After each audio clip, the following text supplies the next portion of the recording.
how much human do we really need in the loop once we do that? And the answer is you can't get the human out of the loop. The human still is responsible for the final output or decision that's made. Welcome to the Marketing AI Show, the podcast that helps your business grow smarter by making artificial intelligence approachable and actionable. You'll hear from top authors, entrepreneurs, researchers, and executives as they share case studies, strategies, and technologies that have the power to transform your business and your career. My name is Paul Raitzer. I'm the founder of Marketing AI Institute, and I'm your host.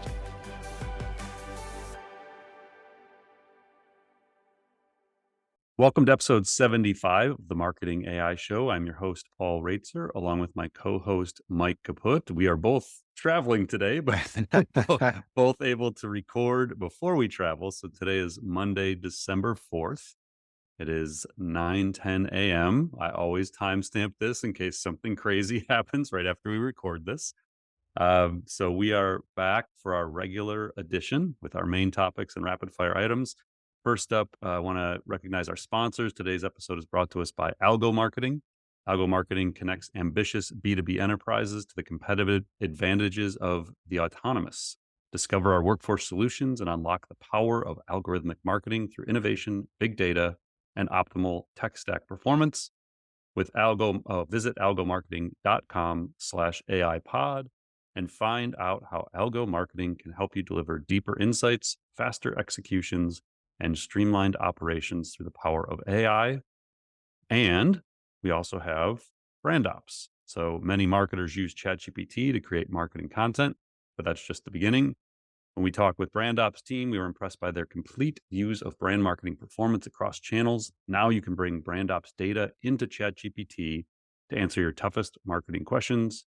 Use brand ops data to drive unique AI content based on what works in your industry. Visit brandops.io/marketing AI show to learn more and see brand ops in action.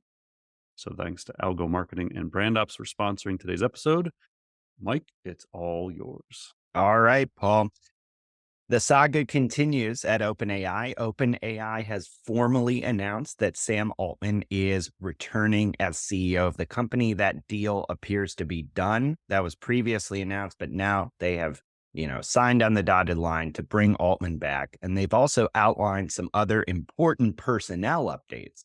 Mira Murati is returning as CTO, and the board now consists of Brett Taylor, who was previously the co-CEO at Salesforce, Larry Summers, a former Treasury Secretary, and Adam D'Angelo, who is the CEO of Quora and was a previous member of the board that tried to oust Altman. Now, in a note that was published on the company's website, Altman shared some words about his return. He mentioned that he loves and respects Ilya Sutskever, who led the coup against him, and harbors no ill will towards him. He mentioned that while Ilya no longer serves on the board, Altman and the company are discussing how, if at all, he can continue his work at OpenAI. Now, Altman did not mention why he was fired, but he did say that the company has three immediate priorities. The first is advancing our research plan and further investing in our full stack safety efforts. The second is continuing to improve and deploy our products and serve our customers. And the third is building out a board of diverse perspectives, improving our governance structure, and overseeing an independent review of recent events. Also notable, OpenAI is adding Microsoft to its board in what they're calling a non-voting observer seat, according to The Verge. So far, Microsoft has not said who will fill the seat. In an interview with The Verge, Altman repeatedly avoided answering questions about why exactly he was fired. He said, quote, "The board is going to do an independent review here. I very much welcome that. I don't have much else to say now, but I'm looking forward to learning more." He also said he doesn't feel ready to talk yet about what he categorized as misunderstandings between him and the board that fired him. And last but certainly not least, when he was asked about Q-Star, which is OpenAI's rumored breakthrough in AI reasoning, which we covered heavily last week, he said, quote, "No particular comment on that unfortunate leak." Paul, a lot going on here. First up, Where do we stand now at OpenAI? What's going to remain the same? What's going to be different moving forward? What do you predict we're going to be seeing Well, if next? anyone else is confused, like join the club. I swear, like I had to go back and look at the last two episodes of the podcast and be like, did we talk about this already? And then it's like, oh wait, no, this is legitimately like last Wednesday. They officially put it up on their blog and they had statements from Altman. It's like, oh, man, I feel like we're just living in the twilight zone right now. Just kind of this repeating loop. So I think first thing that jumped out to me is Altman acknowledging Q Star is a thing. So that was obviously, I think, an episode or two ago we talked about that had come out. I think it was in the information maybe that had that Yeah. story. So that is a thing. If you didn't listen to last week's episode, go back and listen to that. We went pretty deep on Q Star and some theories of what that could actually be. So you can check that out. The board, I think what's relevant here again, like this is a lot of just inside baseball. I don't think the average marketer, business leader thinks about the makeup of boards of tech companies they work with very often. But I think in this case, it's really relevant to just have like a baseline understanding of it. So first, obviously, it needs more diversity. Having three men leading this is not where this is going to end. I believe I saw their goal was nine. I think the board is going to have nine people on it. So they obviously need to focus on diversity on the board. The one addition so far that I found most intriguing is the addition of Larry Summers that you had mentioned. So he was the Secretary of the Treasury under Clinton from 99 to 2001. He was the Director of National Economic Council 2009, 2010 under Obama. And then he also served as the president of Harvard University from 2001 to 2006. I went back and kind of looked at some of his previous conversations and interviews around AI. Um, he gave one last week to Bloomberg. I believe he's a contributor for Bloomberg. And he said that OpenAI needs to, quote, needs to be a corporation with a conscience. We need to be always thinking about the multiple stakeholders in the development of this technology. And then he went on to cite one of his peers in terms of what he means by conscience. He said is the knowledge that someone is watching. Kind of a weird definition of conscience, but um, so he's going to push for I don't know. I honestly I'm not even sure what that means within the current structure. He does reference in that interview the nonprofit structure overseeing the for-profit structure. So I'm not sure which corporation within that structure is functioning with the conscience, but it's what he said. He also said that OpenAI has to be prepared to cooperate with key government officials on regulatory issues, on national security issues, and on development of technology issues. He also, I went back and looked at something he put up April 7th of this year. So that was just 3 weeks after GPT-4 came out. So, a few months after ChatGPT overall, but just shortly after GPT-4 was introduced. And in an interview on Bloomberg TV, he said, more and more, I think ChatGPT is coming for the cognitive class. It's going to replace what doctors do, hearing symptoms and making diagnoses, before it changes what nurses do, helping patients get up and handle themselves in the hospital. Mm. It's a great opportunity to level a lot of playing fields. So the reason I think that this is significant is, I'd have to look up what episode it was, but we've had a number of episodes where we talked about my belief that AI is going to dramatically affect knowledge work. I do think it's going to be very disruptive in the near term.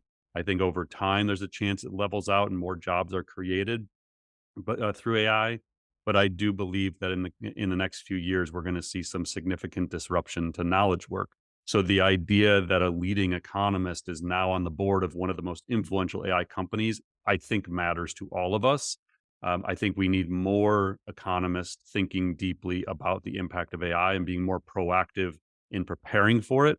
I don't think OpenAI has been that to date. And I haven't seen it from Google. I haven't seen it from any of these companies. Microsoft, we'll talk a little bit about later on. Salesforce has done some studies, but to date, I think it's mostly been research. And there's been a few reports released from key economists, but I've yet to see one that I feel confidently projects out what the next few years looks like. And so if a leading economist is now on the board at OpenAI, my hope is that OpenAI is then more proactive in addressing the potential impact on knowledge work.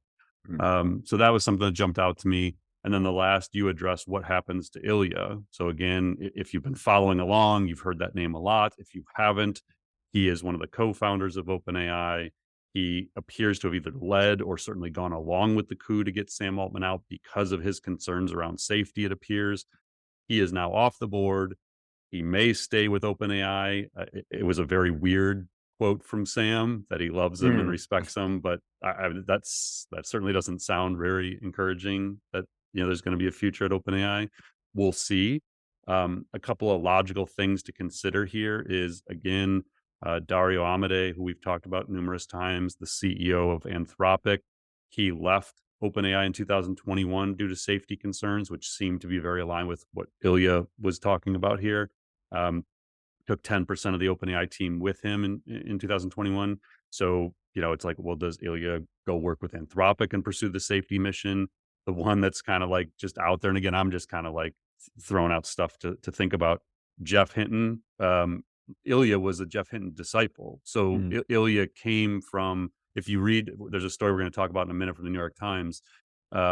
Jeff Hinton led a team that made a breakthrough in computer vision back in 2011, 2012. Ilya was on that team. And then Jeff, Ilya, and one other PhD student went to work for Google when Jeff Hinton sold his company to Google in 2012 for 44 million. So Ilya and Jeff Hinton are very tight and obviously came up together. So Jeff left Google because of his concerns around safety. So I don't know. There's just, again, like we've talked in the last couple episodes about how interconnected all of these people are. And Mm. so if for some reason Ilya, doesn't find a future at OpenAI and they can't see past what happened, just a couple of places where I think that, it makes sense that he's going to be having some conversations. And just there's a collection of people who are very focused on AI safety moving forward, and they tend to find each other, I guess is what I'm saying. How significant is Microsoft's increased involvement on this board? It seems like this timing for the whole coup and chaos at OpenAI could not have come at a worse time for them with their rollout of Copilot and expanding this partnership. Are they trying to play a bigger role here to be the adult in the room? I don't think there was any way they weren't going to have some involvement on the board after everything that happened. Somehow, to Satya's credit, Microsoft's credit overall, how they came through this with almost no negative PR at all. Mhm. Like they make this $10 billion bet on a company that, goes crazy for 72 hours and nobody ever really questioned Microsoft. I think they were proactive. They stepped out and said, we're supporting Sam no matter what. And I don't know. Microsoft played it extremely well. I don't, like I said, I don't remember seeing a single negative headline about Microsoft. So I think that this is a major investment for them. Yes, it's critical to what they're doing. And I don't think there was any chance they were not going to have a greater involvement and greater transparency into what was happening. I think the fact that Satya got the call 20 minutes before Altman got fired, Mm. that can't happen. And honestly, it's just bad business overall. But in an environment like this, you can't have that. You can't have those kinds of surprises. So yeah, I mean, I'd have been more surprised if Microsoft didn't have some involvement in the board. So next up, Amazon has actually now released its own AI assistant, and it is named Q, the letter Q. Not to be confused with Q Star at OpenAI. Right. We need a whole podcast episode on how some of these things get named because we need to get some marketers in the room. Q is not actually a consumer-facing AI assistant. It's actually designed to help employees with tasks at work and in their jobs, things like summarizing documents or answering questions using a company's data. So this makes Q much more a competitor with tools like Microsoft Copilot and ChatGPT Enterprise. Q, Amazon claims, is built to address enterprise concerns around security and privacy. For example, Amazon says it can be set up to allow or restrict access to certain types of data within a company based on your role, your permissions, your seniority, etc.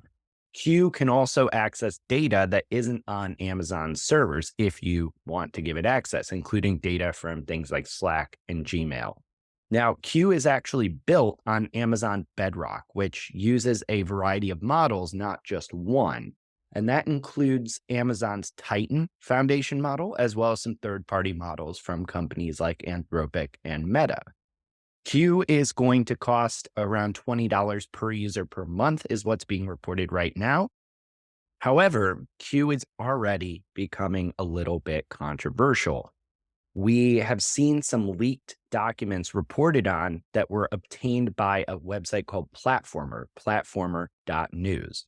The documents show that some employees at Amazon, quote, are sounding alarms about accuracy and privacy issues. They say, quote, Q is experiencing severe hallucinations and leaking confidential data, including, according to Platformer, the location of AWS data centers, internal discount programs, and unreleased features.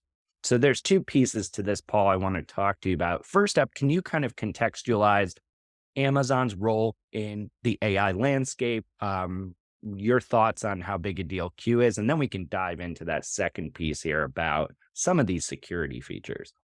Yeah, so unlike, a lot of other tech companies, Amazon wasn't sleeping at the wheel with AI. I mean, Amazon's been an AI company for 15, 20 years, from the robotics in their warehouses to predictive engines on Amazon predicting purchases to AWS, the leading, cloud provider. They have AI infused into everything. Generative AI wasn't really their domain. So again, like a lot of companies, once ChatGPT emerged last November, we started seeing a lot of these companies kind of racing to catch up. So the initial play from Amazon was this Bedrock, at least publicly facing, where they kind of did the Amazon play. They became the everything store for language models. So this idea is you already trust AWS, just like if you're a Google Cloud or Microsoft Azure, you trust them to host your corporate data, your confidential information. And so they built the ability to take these other models. So you mentioned there was Anthropic Claude, their own Amazon Titan, Stable Diffusion, Llama 2, and Jurassic are the ones that are in there right now, where you could go in and take any of these models and connect it to your data. So that was their initial generative AI play. And now with the introduction of Q, they're basically trying to take advantage of the fact that you do trust them to have your data. And if they build these generative AI capabilities in, you're more likely to do this. So, I think that the significance, we've talked with a lot of enterprises who are slow playing their decisions around generative AI because in part, they are concerned around the security and privacy side of connecting their data and trusting unknown third-party vendors to have access to that data. So it seems very logical that as we go into 2024, enterprises are going to look to Microsoft, Google, and Amazon as primary providers. Now, you would think OpenAI would be in that conversation too, but I got to think that there's some hesitancy right now, especially at bigger enterprises, to make a bet on OpenAI until everything sort of calms down. Because if you're a CIO or a CDO or even a CMO, and you were watching what happened the last 3 weeks, and you were either already in with OpenAI or you were planning on betting on OpenAI next year, and that was going to be your primary provider, like a ChatGPT enterprise, you got to like question how good of a decision that would be right now. And so I think what's going to happen is going into next year, you're going to have some companies that will just rely on their single vendor. Amazon, Google, Microsoft are the logical ones. I think you're also going to see some enterprises that take a bit of a diverse approach to this, like spread their bets out a little bit, because we just don't know how it's going to play out. And we'll talk a little bit more about like large language models, foundation models in a minute in another topic. But you just don't know what they're going to be capable of 6 months from now. And so you're hesitant to make a big bet on, say, a third party SaaS company that's wrapping their technology over a foundation model that isn't theirs, because you don't know if the foundation models are going to be capable of doing things that you're going to be paying separate license fees for. So Amazon Q is interesting in that sense that it's going to give you these abilities, but you highlighted some of the concerns that they claim is the whole reason you would use this service. So that, they're saying it's security and privacy is part of the reason why, And that's what the New York Times article, I think that you mentioned touches on. And yet within 2 days, you see stories that, yeah, these things still hallucinate just like other language models. Like it's still going to make stuff up and you can't rely on it. So maybe unpack that for us a little more, because I think there's a misconception sometimes that just because you're layering on an LLM or conversational assistant over your real company data, that somehow we've solved all these problems around hallucinations, around accuracy, and around how these tools operate. Yeah, I think it's just good to keep remembering that large language models and these generative AI capabilities and applications, they don't function like traditional software where you tell it to do X and it does X every time the same way. The output isn't, always reliable. So I think there's going to be a natural assumption that, well, once we connect our data to it and it's looking at our knowledge base, and so if it's going to answer a customer service question or an internal question about data, that because it's going and looking at our files in AWS and our data, 100% of the time it's going to give us the correct answer. Or if we ask it to analyze our marketing analytics or run a CRM report for us, that it's going to be accurate 100% of the time. That's a natural thing to assume. That is not how these things work. So we see it all the time. You do a lot of talks, I do a lot of talks. You meet with these people after these talks, and these are the kinds of questions you get. It's like, oh, okay, so once we connect it to our data, they'll be accurate and we can trust them. And like, how much human do we really need in the loop once we do that? And the answer is you can't get the human out of the loop. You still have to have the people there. Like I did a talk last week for accounting firm leaders, and we were having these kinds of conversations where you're going to look at infusion of generative AI technology into the accounting industry. And so you start thinking about like filling out tax forms. It's a natural thing that AI is going to be able to do, but you can't remove the CPA from that equation. Like they're still going to have to verify. They're still going to have to go through and do it. And so I think with Amazon Q, it's that kind of idea. Like, yeah, it has all these interesting use cases. There's all these ways you could potentially apply. Like it talks about summarizing strategy docs, filling out internal support tickets, answering questions about company policy. It's going to be able to do all those things, but not with 100% accuracy. And so this goes back to what we've talked about so many times, that education and training are so essential. Because if you're a big enterprise, and right now Amazon Q is just available in preview, but once it's rolled out for $20 a month or whatever it's going to cost, you have to teach your team that you can't just assume everything these things do is true. And there still has to be human agency. The human still is responsible for the final output or decision that's made. And so I think as we move into 2024 and we start seeing wider scale adoption of generative AI technologies, we have to, as companies, make sure we're providing the proper education and training so that people know how to use these, that it is not like traditional software. So, in our third main topic today, AI expert Ethan Mollick, who I feel like we probably reference every week because he's so good Seriously. at what he does, is one of the people who is now posting about a new danger being caused by AI generated content.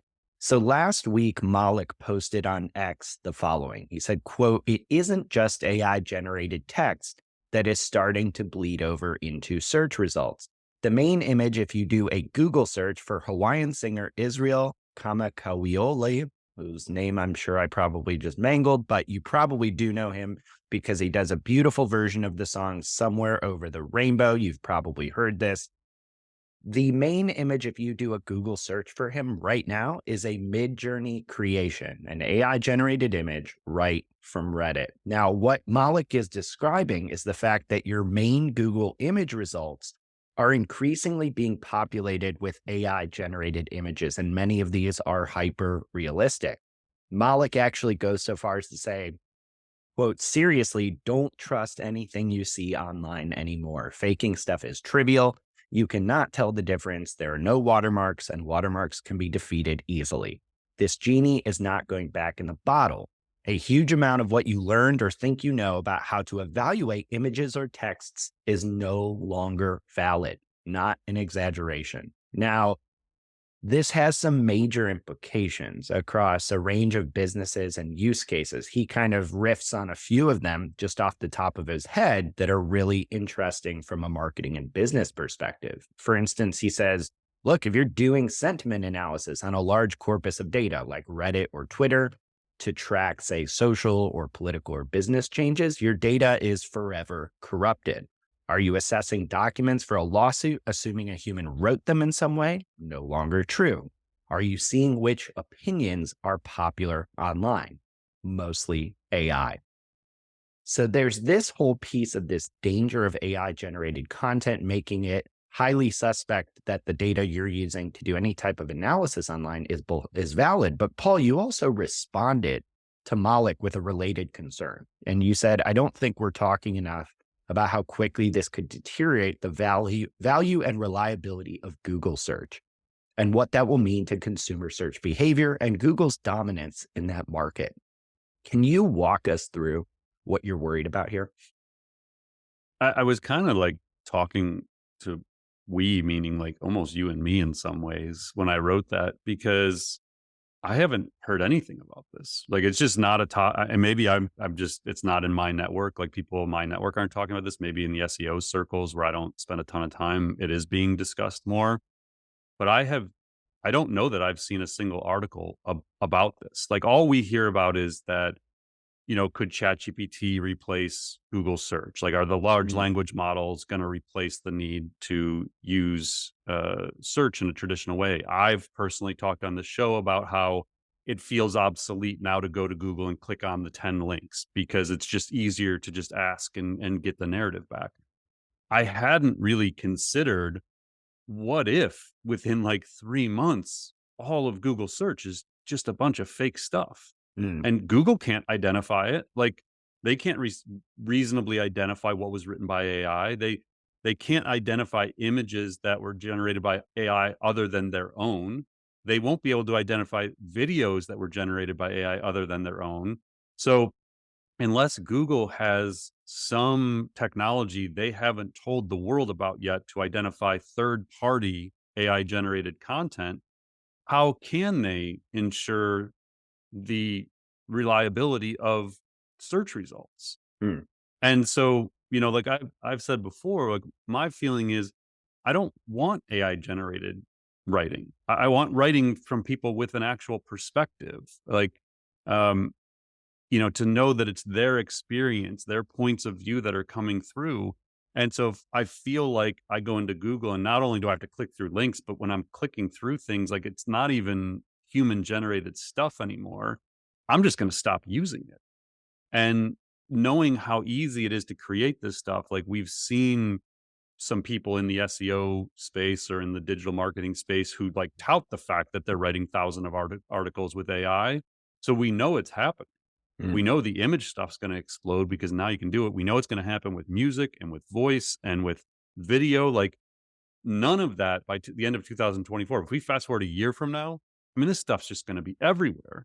And so it all of a sudden you're like, wow, is Google search going to be obsoleted because all the content is synthetic? And I just hadn't personally stopped and really pondered that. But I think that's a very near term concern. Like, I don't even think that's like a 2-3 year thing out. I mean, I think it's like a 3 to 6 month thing out to where people could start realizing the quality of Google search results just isn't what it used to be. So I mean, have you thought about that at all, Mike? Like, I don't know. Like, it's Yeah, just I an mean, interesting concept. yeah, I mean, I'm increasingly getting obsessed and almost losing sleep at night over how quickly I'm seeing my own behavior change. To your point about search results, I mean, I basically essentially replaced Google in my daily life with something like Perplexity AI. You still have to check your information, your answers. It's stunning to me. I honestly don't know if I've done a traditional Google search seriously for something that's not like the time of the Browns game, right? Yeah. In weeks. And that to me might still be such an outlier, but the fact it's even possible is crazy. And I also think we're going to run into this idea of, like Mollick says, he says that literally there's going to be a dividing line now. There's content that was created before mid 2023, and content after mid 2023. Like what you are evaluating and how you behave, how you consume information online, that's the cutoff now. It's going to be different. And I haven't begun to figure out what all the second and third order effects of that could be. Yeah, and I started like playing it out in my own head a little bit where, um, if you start mashing up some of these things like AI agents we've talked about, where they can go and take action on your behalf. So another example where this could become a real big issue is social media. I think specifically of LinkedIn. I'm sure it's all over Twitter right now. I don't get into the Twitter comments very much, but LinkedIn, I look at comments all the time. Mhm. You could easily probably train an AI agent, if not now, some point in the very near future, to monitor certain profiles for posts, read the post, and draft comments.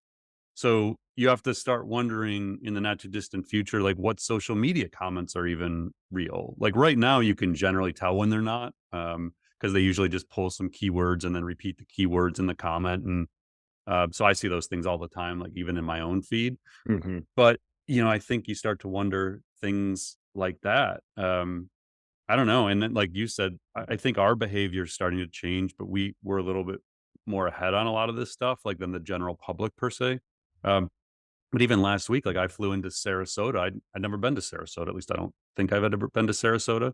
And so I was in the Uber going from the airport to the hotel, and I just went into ChatGPT. It's like, hey, first visit to Sarasota. What should I know about the city? Mhm. And it just wrote me like, hey, here's the sites, here's recommended restaurants, kind of thing. And I was like, oh, I didn't realize Siesta Key was right here. Like, tell me a little bit more about Siesta Key. I've heard it's beautiful. Like, what?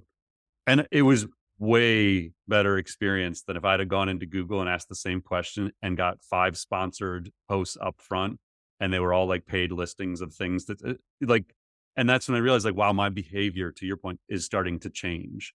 And that wasn't even because I thought the content would be fake that I went and found on Google. Yeah. That was Yeah. just like, this is just a better experience to have a conversation about where I am right now. Yeah. And So I don't know. Between that and the fake stuff, I could totally see a massive shift in behavior next year.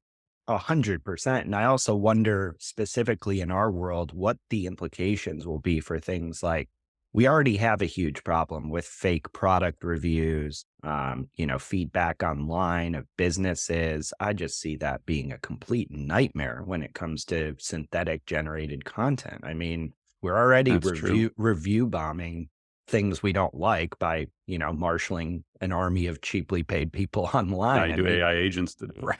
right, right.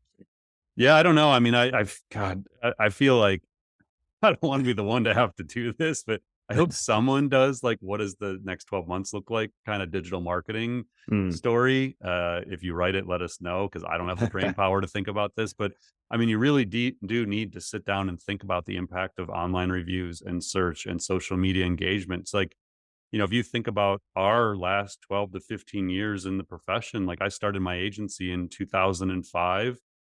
So that was right as social media was starting to emerge, or as blogging was starting to emerge, or as podcasting was starting to emerge. And that's really the world we've known. Like you create content, you engage on social media. It's how you do marketing. And like, what if that isn't what the future is? I don't know. I mean, it's a really interesting thing to think about. All right. So, in other news this week, Microsoft just published some new research that appears to demonstrate just how powerful general AI systems are becoming, even when we give them very specific domains of expertise in which to perform actions and understand information. So, in this research, Microsoft looked at how OpenAI's GPT-4 model performs as a specialist, not as a generalist. So instead of seeing how decent GPT-4 is at a lot of different things, Microsoft wanted to see how great it could be at one very specific thing. In this case, that one very specific thing was medicine. In their tests, Microsoft found that GPT-4 actually outperformed a leading AI model that was specifically fine-tuned for medical applications. So they basically evaluated both tools based on the same medical benchmarks, and GPT-4 outperformed the specialist system by, quote, a significant margin. This seems to suggest some big implications for how we use AI and where we're going. Because, for one, it seems to align with previous assessments from Microsoft that showed GPT-4 is capable of general problem solving skills. Second, Microsoft found that by using the right prompting approach, GPT-4 on its own could become very, very good at these domain specific tasks. So, why does this all matter? One, because previously the way to get top performance in these really domain specific areas like medicine involved fine tuning these models on specially curated data in this domain. So, getting a bunch of high quality data within medicine or within an area of medicine and teaching the model to perform tasks within those domains. Now, these findings seem to suggest that less fine tuning or none at all could be needed to make generalist systems like GPT-4 very, very good at these complex specific things. Since fine tuning is so complicated and expensive, it could also speed up dramatically the development of domain specific AI capabilities.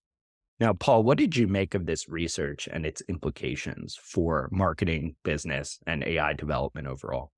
It goes back to what we were talking about early on of the challenges that enterprises face going into 2024 about which vendors they work with. So, one of the reasonable assumptions throughout 2023 has been that fine tuned models on specific data for an industry or a company will outperform these general models. Um, this would seem to imply that that may not be true. Now, we don't know this to be fact. This is one report. We've seen a lot of research in the last few months that say smaller models fine tuned on specific data outperform the big models. This would appear to say that's not true if you prompt it correctly. So then you could have the companies that are building the smaller fine tuned models say, well, you can't develop the perfect prompt all the time. You still need prompting. I, I don't know. Like, we've seen leaps forward in the last 2 months in the ability of the AI systems to prompt on our behalf. So if you know that, like, better prompting in the general model leads to greater outputs, then you develop the prompting ability behind the scenes for the AI to do that. So it doesn't rely on the human. So I don't know. I mean, I think that right now it's just really important to monitor this, especially if you are a decision maker or an influencer at a company who is building the generative AI strategy and making decisions around generative AI vendors going into 2024. Um, I think you have to take all this into consideration. And again, this is with, like, they ran this, I think, over the summer. Mm, Microsoft did this research. So if we fast forward to mid 2024 and we hopefully have the Google Gemini model, which we'll talk about in a minute, and we hopefully have GPT-5 and Anthropic 3 and whatever, like, there's going to be more advanced models, and you assume they're only going to get better. We talked last week about how right now, like Karpathy, when we talked about his intro to LLM video last week, that right now the scaling laws seem to be holding up. That if you keep training these big models on more data and give them more time and more, processing power, that they keep developing these capabilities. So I don't know. Like, no one knows the answer right now. We don't know if the smaller open source models fine tuned are going to be the answer. We don't know if the big general foundation models are going to do everything you need them to do, or if it's going to be a symphony of them. You're going to have a couple models that do these things and a big model that does this thing. The big model costs more, so sometimes you use a smaller model. Like, we just don't know. And that's the challenge that enterprises are facing right now, is they're trying to figure out where this goes. And then the other thing is, like, they're trying often to rely on outside consultants to help figure this out. Like, in some cases, you're spending 10 million or whatever to get McKinsey to mm. help you. In other cases, it might be smaller. But those consultants don't really know. No one's done this for a 12-month period and proven out it's the right strategy. So I think going into next year, we just need to be very nimble with decisions that are being made and know that it's hard to make long-term bets around these technologies right now. They're still so new. And I would just add to that, that while it's not satisfying that there's no easy answer here, I think some of the value of us discussing these topics is like these decision makers need to understand that this is something they don't know, that this is even one possible path that nobody has figured out, because it's all too easy to get blinders on and say, oh, okay, we've got this figured out. Here's the strategy. Then something like this can completely torpedo, that 12, 24, 36-month plan you're trying to come up with. Well, yeah, and the reality is, like, you may be the chief marketing officer or VP of marketing or head of sales or customer service, whatever your role is, and there's a chance that this decision lives with the CIO or CTO or something like that. Hmm. Well, they may have deep relationships with Google, Microsoft, Amazon, whomever, and they may be convinced that this is the way they're going, and they may not take the time to step back or even be the right person to step back and say, yeah, but what about this model? Like, there's a SaaS company that's built specific for what we need in marketing. Like, we don't need to do what you're doing over there. And again, like, we've sat in the room where these conversations are happening. So I know that these are things that are being debated. Um, so yeah, it's just important for everyone to understand, like, nobody really knows, even if they tell you confidently that they're sure, they're not. All right. So I just want to tell our audience we are not trying to, kick Google while they're down in this podcast, but they are giving us material that we need to discuss. They just reportedly delayed the public release of Gemini, their long awaited conversational AI tool and ChatGPT competitor. According to the information, Google CEO Sundar Pichai canceled a number of Gemini events, quote, after the company found the AI didn't reliably handle some non-English queries. These events had not really been publicized, but one of them was intended to showcase the technology to policymakers and politicians. Now, Paul, we've talked time and time again that Google obviously is one of the top players in the world in AI, but it just seems like there are story after story about how things are getting delayed or falling flat. What did you make of this latest development? Yeah, this is another one where you may feel like, didn't we talk about this last week? We probably did, but this article was new and there was new information in this article. So what we previously talked about on the podcast was that Google had told their corporate customers November 2023 was when they would like start rolling out Gemini. And then it had been delayed till sometime first quarter of next year. So this article said that they had actually planned events in 3 cities for this week, including, I think it was DC, LA, and New York, maybe, where they were going to be rolling out this technology. Now, the article didn't say when those 3 events were pulled. They made it sound like it was a very recent last minute decision that they were not going to announce these things. And the only one they explained, the only reason they gave was this non-English query thing. I got to guess it's way more than that, way more complex decision. But yeah, it just keeps getting delayed and everybody just kind of keeps waiting around. And, the funny thing is, within AI circles, it's always like, well, they just want to be confident it's better than GPT-4 at pretty much everything. Like, they want to beat GPT-4. Well, GPT-4 came out in April of 2003. It was 6.5 months old when it came out, which means it's already well over a year old technology. So if you're Google and you're releasing Gemini in spring of 2024, you beating GPT-4 isn't what you need to do. You need to beat GPT-5, whatever that's going to be. So I don't know how it's going to play out, but we'll keep you posted as we hear more about Gemini, the mythical Gemini. Yes, mythical as of today. Yeah.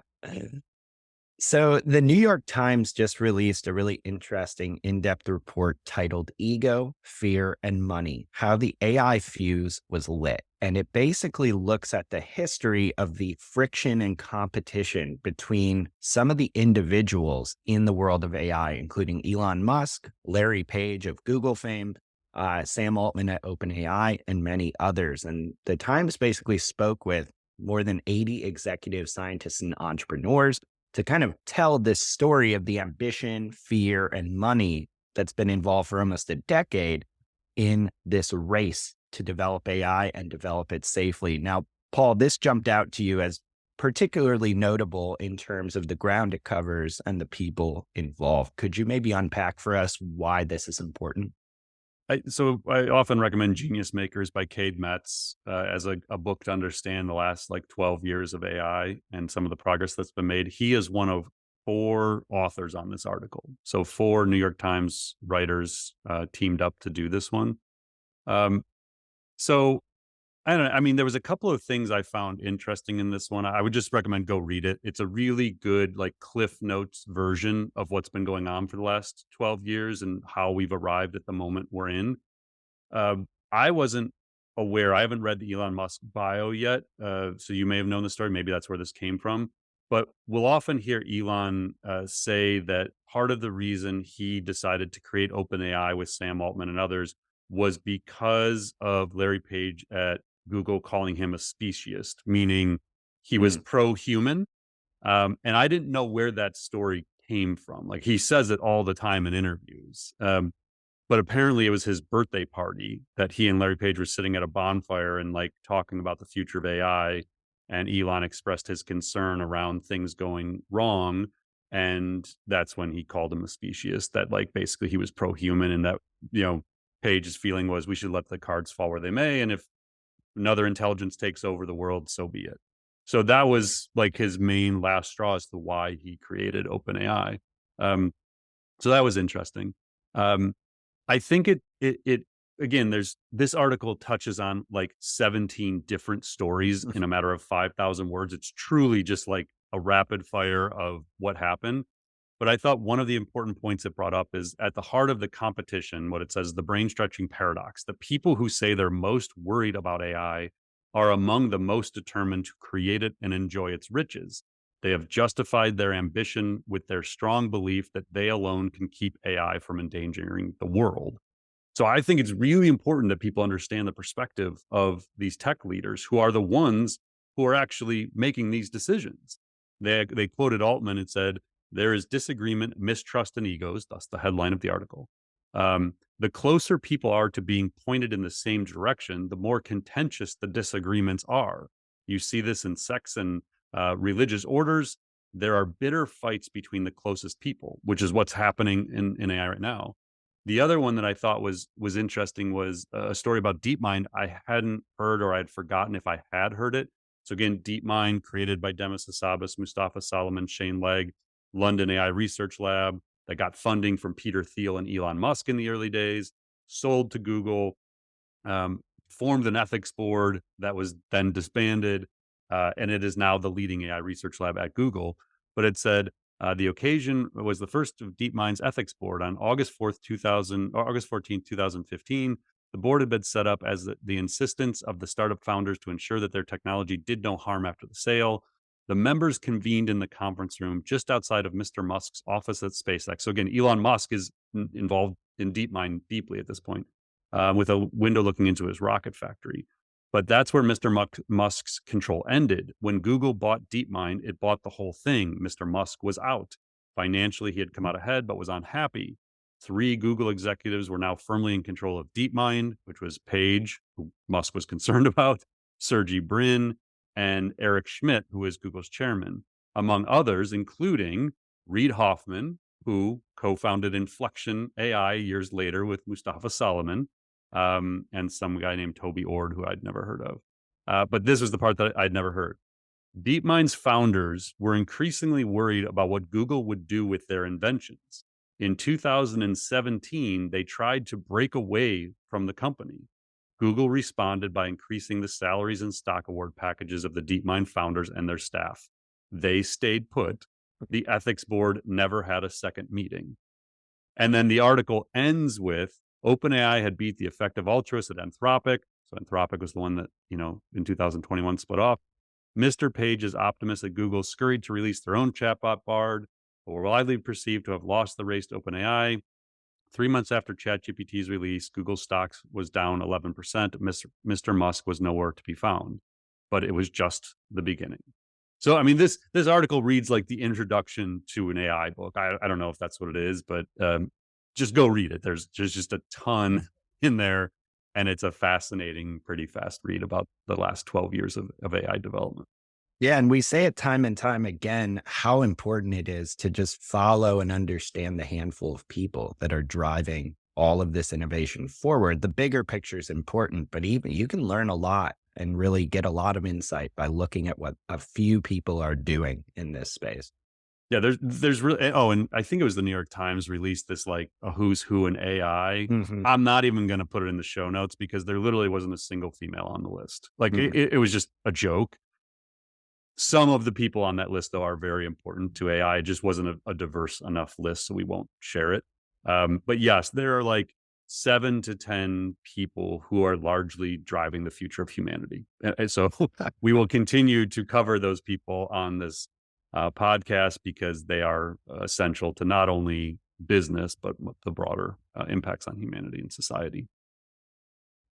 So there's some surprising new research out from Salesforce that finds that more than half of employees are using unapproved generative AI tools at work. Salesforce polled more than 14,000 workers across 14 countries about how they use generative AI at work. As part of this research, they found that 28% of employees report that they're using Gen AI at work, but over half of them don't have formal approval from their employers to do so. Not to mention, says Salesforce, quote, users are also engaging in additional ethically questionable activities at work when using generative AI. They found that a whopping 64% have passed off generative AI work as their own, and 41% say they would consider overstating their generative AI skills to secure a work opportunity. Now, Salesforce also found that nearly 7 in 10 workers have never completed or received training on how to use generative AI safely and ethically at work. And 79% of workers say they do not have clearly defined policies around AI usage, whether that means the policies don't exist at all, they do exist, but they're poorly defined, or the worker surveyed doesn't know if they exist. Now, Paul, like there's multiple parts of this that I was like, oh no, this is a problem. But what's interesting is the policy percentage almost directly mirrors the one that we have in our state of the industry report for State of Marketing AI 2023, where almost 80% of people say they do not have any type of generative AI policy. This is how I end every keynote I give is the steps companies can take. We say education and training. First and foremost, you have to teach people. If they're going to use the tech anyway, you have to teach them. Form an AI council that responsibly applies this stuff, figures out the gaps, thinks about the impact on talent, tech, strategy.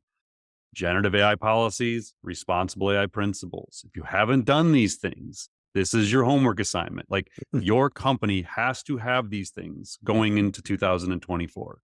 And then we talk about an impact assessment on people. That's more of like a leadership thing where they're looking at their roles within their company to figure out how AI is going to impact them. The last thing is an AI roadmap. Where are we going to prioritize pilot projects? But none of this matters if your people don't understand what this tech is and how to use it. And until you put guardrails in place and give them ways to apply it responsibly, they're going to freelance and do this stuff on their own. And they may do it irresponsibly, unethically, or they may just be doing it and turning in work as though it was theirs and not even realizing the negative effects of that. So yeah, I mean, any reports that we can share with you that further reinforce the importance of taking these steps we outline all the time, we will do it. And this is a really good one. It is interesting that it does jive with what we found in ours, generative AI policies, responsible AI principles. So again, like you don't need advanced AI knowledge to do these things. Just find the people in your company that are willing to sponsor or support education and training, AI council, generative AI policies, responsible AI principles, and an AI roadmap. Like you got to do them. And Paul, I don't know about you, but in my speaking engagements and workshops I've done, it's become so apparent that just how you talk about this stuff publicly to employees matters so much. You want to give them the space and the permission to be talking about their usage of these tools because it may upset you, but they are using them. Yeah, So for sure. you want to make sure they feel comfortable telling you about that. Yeah, and we've seen the same in school systems where you have teachers who are using the tools but aren't sure they're allowed to even talk about it. So they're using them to help them in their classrooms, but they don't talk to their peers about it. They don't talk to the leaders of the schools about it because no one's told them what they're allowed to do and not allowed to do. So they're just Mm. kind of doing it on their own. So we just found a bombshell article from the website Futurism that alleges that Sports Illustrated, the sports publication, has been publishing AI generated articles from fake AI generated writers, and they have disclosed none of this. So Futurism found an author profile on Sports Illustrated's website of a man who, it turned out, had no social media presence and a headshot that was available for purchase on a website that sells fake headshots that are generated with AI. The fake author's writing also sounded, in the words of Futurism, quote, alien, which led them to suspect it was AI generated. Futurism then found some anonymous sources at Sports Illustrated that confirmed the company was creating fake authors and generating AI content without disclosing it. The company that owns Sports Illustrated, the Arena Group, denied the allegations. Right after that, the AI-generated author profile that Futurism found had disappeared, and it redirected to the profile of another author. She also turned out to have a headshot that was for sale from the same fake headshot website, which led Futurism to suspect that one AI author had been swapped for another. Futurism also says this author profile, along with what they suspected was all the AI-generated content, was deleted from Sports Illustrated's site after they began investigating this story. It also appears that every time an AI author was swapped out, all the articles that the previous author had written were then switched to be attributed to the new author with no explanation. Futurism also claims this type of behavior happened at another publication owned by the Arena Group, a publication called The Street, which covers financial topics. Man, Paul, this isn't the first story we've seen like this, but it's pretty stunning to see a major website with this kind of pedigree and brand engage in this type of behavior. What did you make of this? I just think this is going to be rampant. It probably already is. We just don't hear about it all the time. It's just next gen content farms. Like when we were, again, early days of my agency, when you joined, 2011, 2012, I think you joined the agency. Yeah. By that time, you could go buy word, with penny, 2 pennies a word, and people were just pumping out junk content all the time. People look for shortcuts to make money. That is the history of society. They will continue to do that. And if they can do it with AI generated people and content, they're going to do it. And if the penalty is you get caught and you get some bad PR for a little while, they don't care. They're just going to keep doing it. So it is disappointing that a brand like Sports Illustrated would do this, either directly or through this third party. But it's going to be everywhere. Don't do it would be my advice. Like if you want to maintain a legitimate, trustworthy brand, don't take these shortcuts. This also further addresses the issue we said earlier about what's even real in Google search results? Because Sports Illustrated has a really strong domain. So there's probably a pretty good chance that these AI generated contents from an AI generated avatar were showing up in Google search somewhere. It's just disappointing, but it's just the reality of where this is going to go. Yeah. And to the point we were talking about before, I think it's becoming maybe apparent that this whole system that Google is the backbone of is maybe a little more fragile than we think as of today, until there's a major algorithm change or action on Google's part that this is happening. Yeah. And I'm sure Google has been aware of that way longer than we've been. Yeah. All right. Next up, Apple has released a feature called Personal Voice, which allows you to create a synthesized voice that sounds like your own. This came out as part of iOS 17 in September 2023. You can use this voice to actually communicate across FaceTime, phone calls, and even in-person conversations. Now, the reason we're talking about it is because recently Apple CEO Tim Cook posted on X a really interesting and novel use case of this feature, saying that it's designed, quote, for those at risk of speech loss. So they could actually be using it to further communicate even when suffering from some type of speech issue. He also touted the privacy of this new feature. Personal voice is encrypted and stored securely on your device so that only you can access it. It can also be only used with apps that you personally give access to the feature. Now, Paul, one of the responses to Tim Cook's post on this subject kind of made me laugh out loud for how spot on it seemed. So user at Nathan W. Chan said, quote, Apple continues to ship AI without calling it AI. Now, you're a longtime Apple fan and watcher. What did you make of this? I do laugh at that because I've said that like 100 times. Like Yeah, they just exactly. like won't do it. They won't call anything AI. I think they're gonna change that. Like I feel like IBM did that for a long time too, and now that's all IBM talks about. They called it like cognitive computing. They tried to get that phrase to stick in the early days. Um, so yeah, it is funny. Apple has tons of AI in their everything, and they just won't call it that. But so this one was interesting to me though, just from a use case standpoint. So I think I've told the story before when Mike and I wrote Marketing Artificial Intelligence, the book that came out in summer of 2022. We looked into using AI to synthesize my voice because I read the audiobook. And just as an example, I wasn't going to do the whole book that way, but I wanted to do a part of it and say, oh, we used AI to do this. And at that time, it was almost impossible to do. Like we would have to have done a deal with Google. You needed like 40 hours of training data and just like it wasn't possible in spring of 2022. So here we are now in November, or I guess December 4th, 2023, and what the Apple page says is to create a personal voice, read a series of randomly chosen text prompts to record 15 minutes of audio. Your speech is processed securely on a device overnight. And like the next morning, you wake up and you have a synthesized voice. Hmm.